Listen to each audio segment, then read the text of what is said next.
नमस्कार, मैं हूं मोनिका जायसवाल और आप देख रहे हैं इंडिया न्यूज।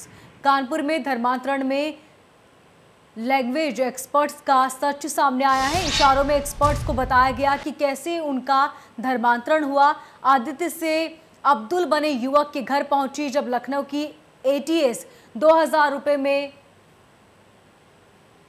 उन्होंने कहा कि मेरी खतना कराई गई थी और इशारों में उन्होंने बताया कि किस तरीके से उनका धर्म परिवर्तित कराया गया था।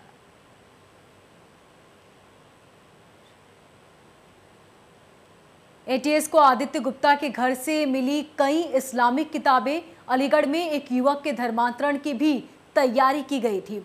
धर्मांतरण के बाद उसको दिया गया था कन्वर्जन सर्टिफिकेट।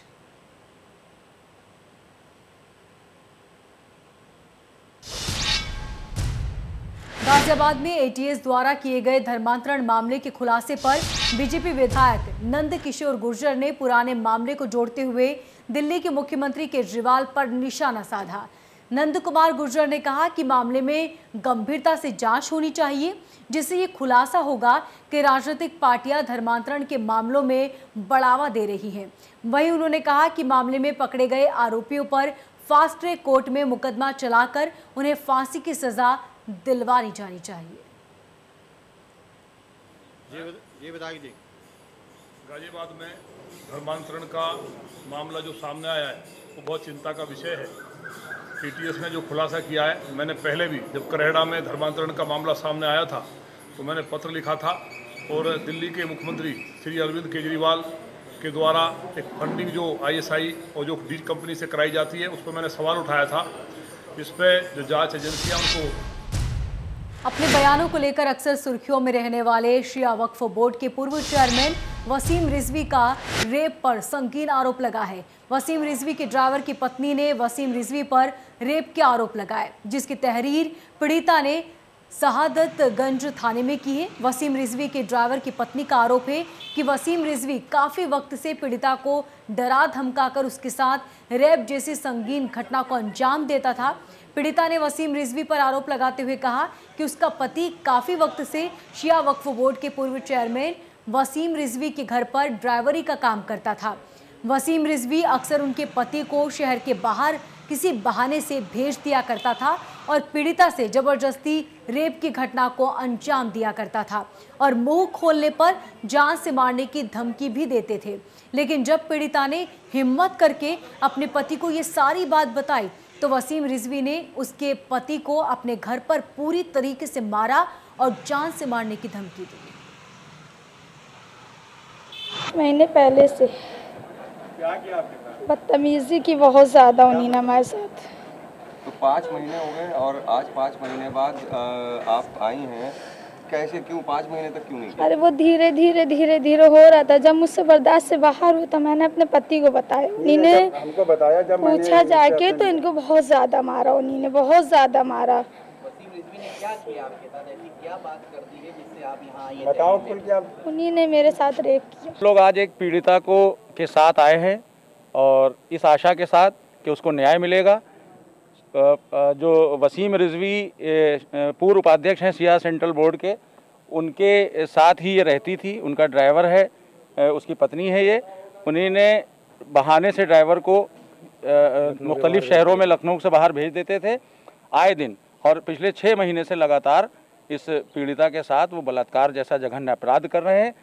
आज उसने हिम्मत करके अपने परिवार वालों से जब ये बात बताई, गुमसुम रहती थी, परेशान रहती थी, जब परिवार वालों ने पूछा तो उसने हिम्मत से काम लिया और अपने परिवार वालों को बताया। वो हिम्मत करके आज यहाँ पर आए हैं शहादतगंज कोतवाली में और अपनी शिकायत लिखित रूप से और मौखिक रूप से श्रीमान प्रभारी निरीक्षक महोदय जी को दी है। हम लोग पिछले 2 घंटे से अनुनय विनय कर रहे हैं। हम लोग उनसे गुजारिश कर रहे हैं कि प्रथम सूचना रिपोर्ट, जो कि उसका अधिकार है, कानूनी अधिकार है, उसको दर्ज कर लिया जाए और उसकी गिरफ्तारी सुनिश्चित की जाए। वहीं आरोप लगने के बाद शिया वक्फ बोर्ड के पूर्व चेयरमैन वसीम रिजवी ने भी अपना बयान जारी किया। उनका कहना है कि सलमान नाम का ड्राइवर पिछले 4 साल से उनके साथ काम किया करता था, लेकिन जब से कुरान शरीफ वाला मामला गर्म हुआ तब से ये हमारे दुश्मनों के संपर्क में आ गया और मेरे बारे में सारी जानकारियां मेरे दुश्मनों को दिया करता था। हमने सुरक्षा की दृष्टि से इसको नौकरी से निकाल दिया और अब ये मेरे खिलाफ साजिश रच रहा है। एक सलमान नाम का ड्राइवर जो मेरे स्टाफ में लगभग पिछले 4 साल से काम कर रहा था, जब से ये कुरान वाला मामला ज़्यादा गर्म हुआ है तब से ये किसी हमारे दुश्मन के संपर्क में था और मेरे सारे प्रोग्राम लीक करता था कि हम कहाँ आ रहे हैं, कहाँ जा रहे हैं, किससे मिल रहे हैं। सारी बातें हमारे दुश्मनों तक पहुँचती थी।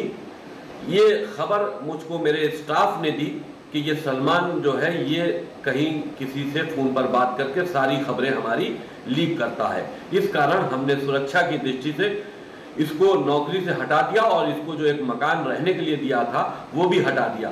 11 तारीख को इसको नौकरी से हटाया गया है। ये क्योंकि पहले से हमारे दुश्मनों से मिला हुआ था तो साजिश करके मेरे खिलाफ मुझे बदनाम करने के लिए थाना शहादतगंज में एक तहरीर देकर आया है। बहरहाल उस पर जांच होनी चाहिए, जांच हो जाएगी, दूध का दूध पानी का पानी हो जाएगा। ये हमारे दुश्मनों से मिला हुआ था, जो मेरी हत्या करना चाहते थे ये उनसे मिला हुआ था और मुझ पर कोई ना कोई बड़ा हमला करवाने की साजिश रच रहा था, जिसकी वजह से हमने इसको नौकरी से हटाया। तो वहीं लखनऊ में कांग्रेस अध्यक्ष अजय कुमार लल्लू का बयान सामने आया।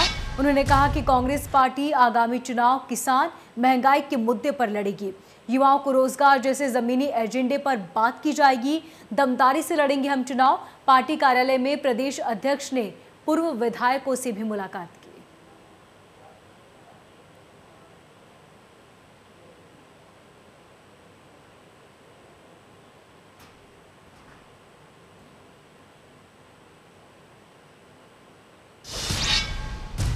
इलाहाबाद यूनिवर्सिटी में छात्रों का गैंगस्टर लगाने के विरोध में बीएचयू छात्रों ने हंगामा किया।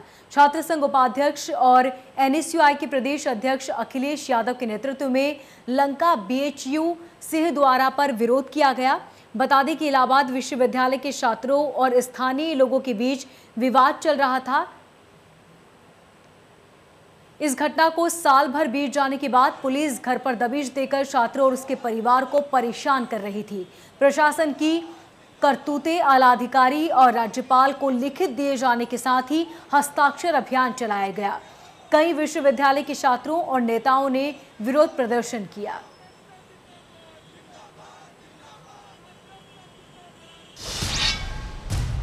अलीगढ़ में जलभराव को लेकर 2 पक्षों में पथराव हुआ।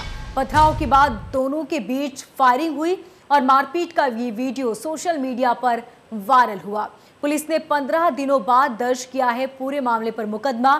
थाना गभाना इलाके के लोहपुर गांव का ये पूरा मामला बताया जा रहा है।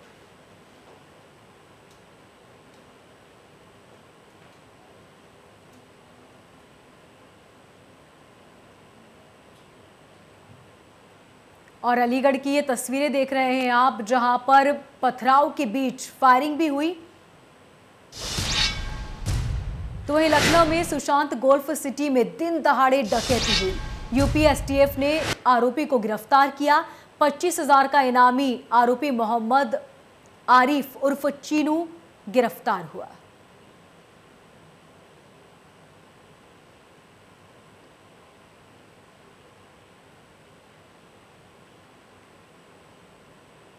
तो डकैती के मामले में चीनू को गिरफ्तार किया गया, जिस पर इनाम भी घोषित किया हुआ था।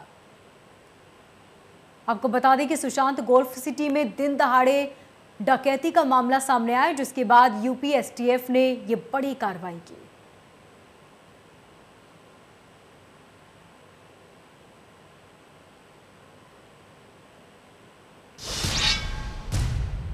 बुलंदशहर में रोडवेज बस में शॉर्ट सर्किट के कारण आग लग गई और देखते ही देखते बस जलकर पूरी तरीके से खाक हो गई। हादसे में बस चालक भी झुलस गया। पीड़ित चालक को पुलिस ने अस्पताल भिजवाया। गाड़ी में वायरिंग रिपेयरिंग कर रहा था पीड़ित चालक, जिस दौरान यह हादसा हुआ।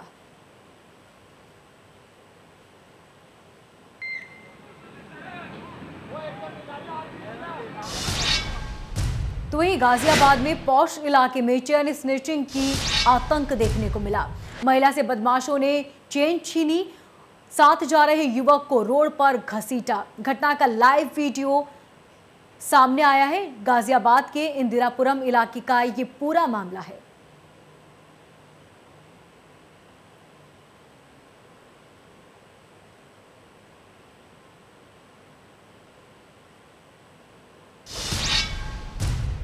वहीं लखनऊ में कोरोना की तीसरी लहर को लेकर डीएम ने बैठक की। डॉक्टरों के साथ डीएम ने समीक्षा बैठक की।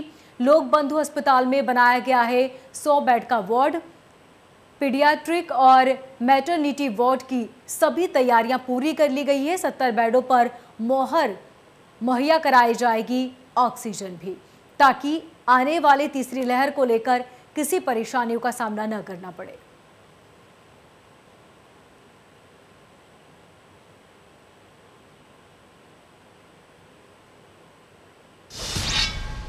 तो वहीं कानपुर में यातायात पुलिस के सिपाही नशे में धुत होकर वसूली करते हैं। जबरन गाड़ी रोककर क्रेन लगा देते हैं। ड्राइवरों के विरोध करने पर गाली गलौज भी करते हैं। वसूली करते सिपाही का वीडियो वायरल हुआ है। नौबस्ता थाना क्षेत्र के अंतर्गत नौबस्ता चौराहे का ये पूरा मामला बताया जा रहा है।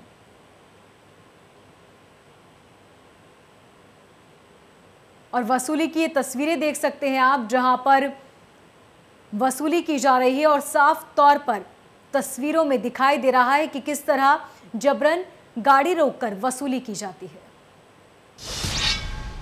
मुजफ्फरनगर में सोमवार की रात जैन मंदिर में हुई लाखों कीमत की मूर्तियां और सोने चांदी के छत्र की चोरी का पुलिस ने 24 घंटे के अंदर खुलासा कर दिया।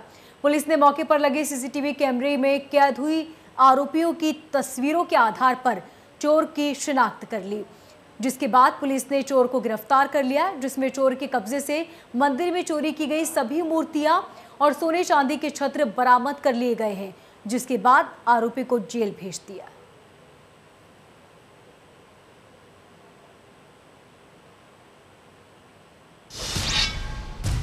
तो वहीं लखीमपुर खीरी में ट्रैक्टर ट्रॉली अनियंत्रित होकर पलट गई। ट्रैक्टर में डबल ट्रॉली जुड़े होने से दोनों के जोड़ टूटे। ट्रॉली पलटने से दर्जनों लोग घायल हो गए। घायलों को इलाज के लिए निजी अस्पताल में भर्ती कराया गया। गुलरी पुरवा मार्ग पर यह पूरा हादसा हुआ है, जहां पर कई लोग हादसे में घायल हुए।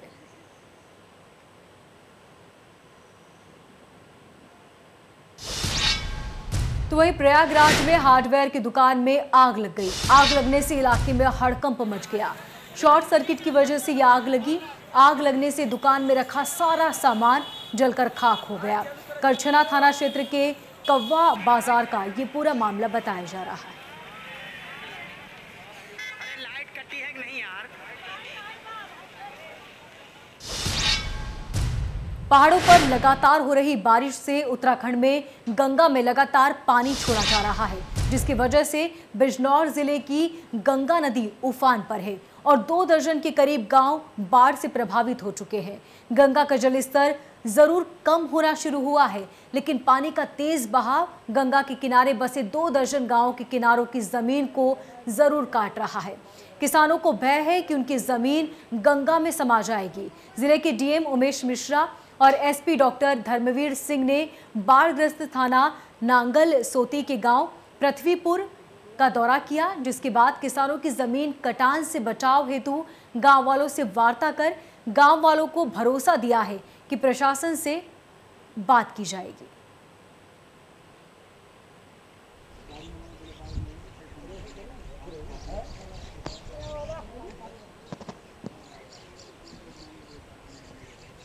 और तस्वीरें आप देख सकते हैं बिजनौर की तस्वीरें, जहां पर गंगा उफान पर है और किसानों की चिंता बढ़ गई है।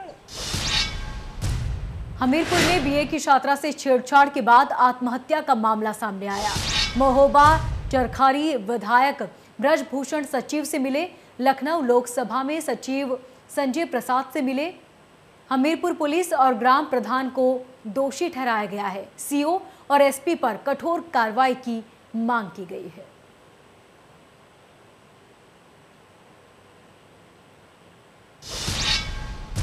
बिजनौर जिले में पुलिस और आबकारी विभाग ने दोनों ने मिलकर शराब की दुकान पर छापेमारी कर शराब की दुकानों पर भारी कमियां पाई है। जरूरी कागजात और शराब की रेट लिस्ट भी गायब थी। एसपी पूर्वी ने सभी दुकानों के खिलाफ सख्त कार्रवाई के आदेश दिए। इस संबंध में सभी दुकानदारों पर विधिक कार्रवाई अमल में लाए जाने की बात कही गई।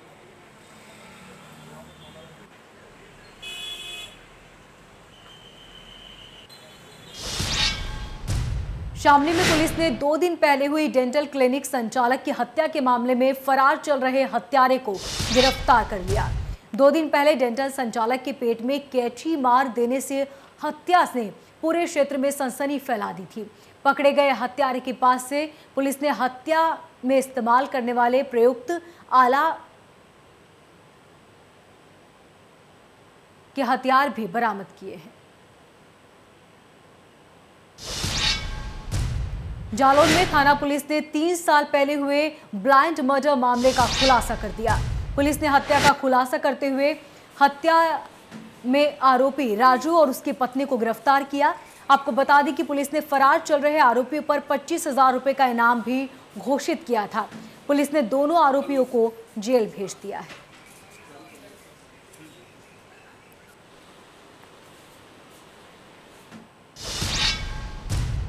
इस बुलेटिन में फिलहाल इतना ही। लगातार खबरों को जानने के लिए देखते रहिए इंडिया न्यूज़।